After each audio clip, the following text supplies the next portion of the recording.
I want to talk to you about walking down another street. And this other street is a street in which you have an awareness that not only do you have a physical body, but you have come to believe that this physical body is who you are, and that you have locked yourself into these five senses and decided that whatever evidence they provide for you is how you identify and define your reality. By what I see, by what I hear, by what I smell, by what my life looks like, by how much money I have, by the stuff that I possess. And this is the world of the ego, and this is the world of the false self. The false self is the ego. The ego is the part of us that has come to believe that who I am is defined by these six things. Who I am is what I have. And so we spend a big hunk of our life attempting to get as much stuff as we possibly can. The Tao teaches something very different. Let go of everything you have. Ego teaches us you are what you have. The Tao teaches us let go of everything that you have. Do less and accomplish more. The second thing that the ego teaches us is that who I am is not only what I have, but who I am is what I do, what I accomplish. And so we spend a big hunk of our lives believing that the way that we become, quote, successful, happy, fulfilled, self-actualized, whatever it might be, is on the basis of what I accomplish, what my resume looks like, how many promotions I get. And so we send our children off to school and we ask them to learn to identify themselves on how much they get and what they accomplish. Your grades become more important than what it is that you are studying, what you own, what clothes you wear, what labels you have, and so on. And we become obsessed with this kind of absurdity. And this is the false self at work. The third thing that the ego teaches us is that I am what other people think of me. I am my reputation. So becoming obsessed with our reviews, what people think of us, other people's opinions, getting the approval of others. We talk about peer group approval needs and so on. I have 8 children that aren't concerned about those things. They were never raised with that kind of a mentality. The whole idea of, trying to please other people was something that they consistently heard from their mother and myself, that this isn't important to us. We're not attached to that.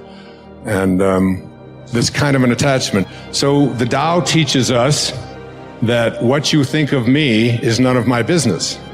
What the ego teaches us is that what you think of me is the most important thing that I have, and so I'll do whatever it is that I need to do in order to get you to agree with me, to like me, to approve of me, and so on. The fourth thing that the ego teaches us, this false self, is that who I am is separate from everyone else. And so we are raised in this world of the false self, which teaches us that we have to be in competition with everyone else. We have to defeat someone else. Being number one is the most important thing. And you see people doing this all the time at football games and you'll see it when the Olympics come up, that the gold medal is more important than anything else. And you'll see people weeping and sobbing over this idea that I have to be better than somebody else in order to be fulfilled in my life. The fifth thing that the ego teaches us is that I am separate not only from everybody else, but that I am separate from what's missing in my life. The Tao teaches us that there is no place that God is not. If there is no place that God is not, then God must be in you. And if there is no place that God is not, then God must also be in all that I perceive to be missing from my life. And therefore, in order to become a manifester and to attract into my life what I want, I simply have to realign myself. I have to rejoin. I have to yoga myself to God. And the most egregious error of the ego is a belief system that says that who I am is separate from God, that God is something outside of me. We have not been raised to understand and believe that at our basic core, what Lao Tzu called our original nature, what we are is love. And all we have to do is be that and live that. There was a great Indian poet. His name was Rabindranath Tagore, and he received the Nobel Prize for Literature in 1913 for a collection of poetry called the Gitanjali. And in that poem, that long poem, 90-some verses, one of those verses says this. He's speaking of the ego. He said, I went out alone on my way to my tryst. But who is this me in the dark? I step aside to avoid his presence, but I escape him not. He makes the dust rise from the earth with his swagger.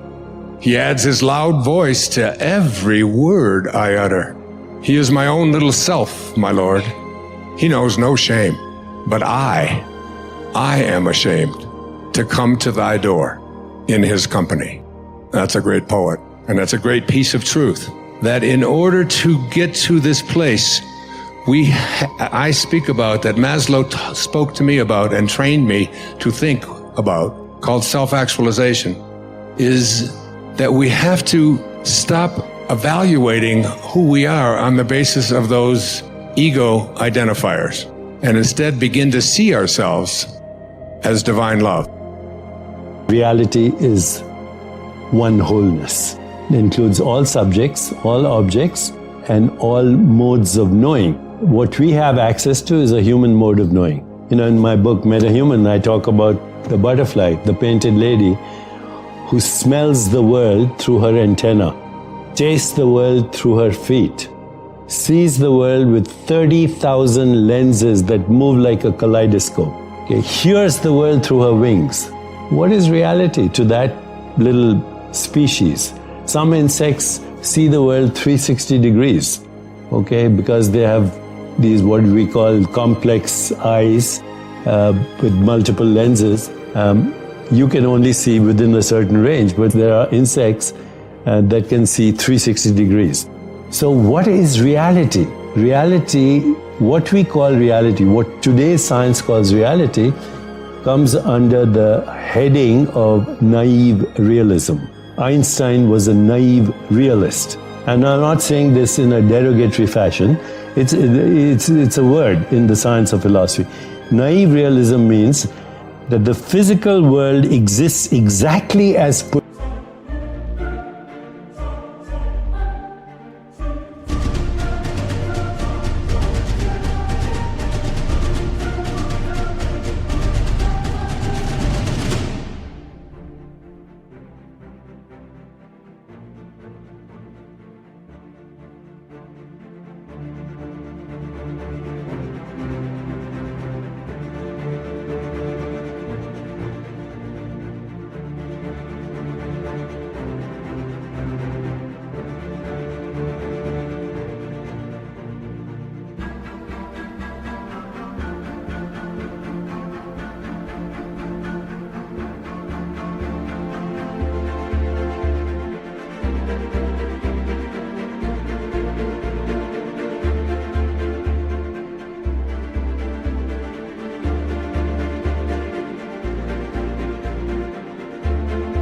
perceived by the 5 human senses. Now, obviously, that's not true.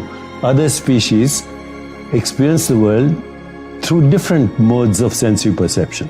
The second aspect of naive realism is that the physical world, as perceived by the 5 human senses, would exist even if no one was observing it. Well, how do you prove that?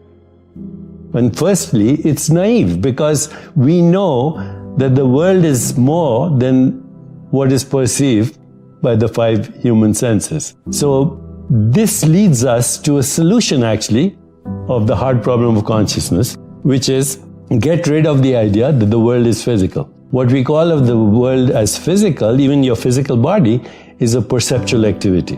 And that perceptual activity for you and me is a human perceptual activity through human consciousness, not through bat consciousness, not through mosquito consciousness, not through plant consciousness, which would fit in with panpsychism. But non-dualism says, go beyond that. There is only one consciousness.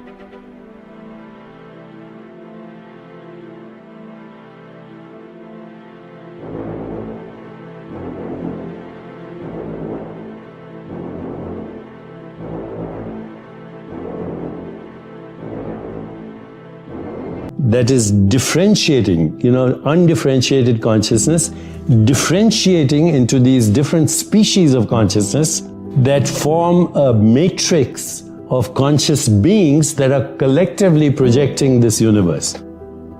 If there was no time, there would be no space. So time is the basic, not space. Space is an illusion that's been created because we are engaged with our physical natures. So if you disengage with your physical nature, suddenly there is no time, so there is no space. So suddenly what is here is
there, what is there is here. People think something miraculous has happened, nothing miraculous happened. It is just that you kept your accumulations aside for a moment, that's all. This needs to be understood. We have a common word both for time and space. We call it kala. Kala means time. Kala also means emptiness. So emptiness means space. Right now we are understanding time as cyclical moments. So we are looking at time in two different dimensions, Kala and Mahakala, the greater time. The greater time has no cyclical moments. Cyclical moment is because of physical nature. Because of physical nature, there is time in terms of birth and death, in terms of initiation and expiry of everything that happens. Every atom, every electron, every proton, somewhere has a age. Even the very planets and the solar system and the sun has an age. Sometime it is begun and sometime it's going to end. Whether it's going to be a bang or it peters out is something we can debate. But physicality is not perpetual. It begins and ends. Because of that, we are looking at time in that sense. But there is time beyond cyclical nature. This we call Mahakala. Is there some logical way of explaining it? No. It is just that when you disengage with physical nature, which is the main purpose of yoga, because otherwise when you engage with your physical nature, you engage with your memory. Your body is just memory, variety of memory. It is functioning in a particular way only because of memory. So when we disengage with physical form, we are disengaging with memory absolutely. When you disengage with memory, suddenly there is no past, present and future, so there is no time. Because there is no time, there is no space, there is no distance, there is no possibility of this.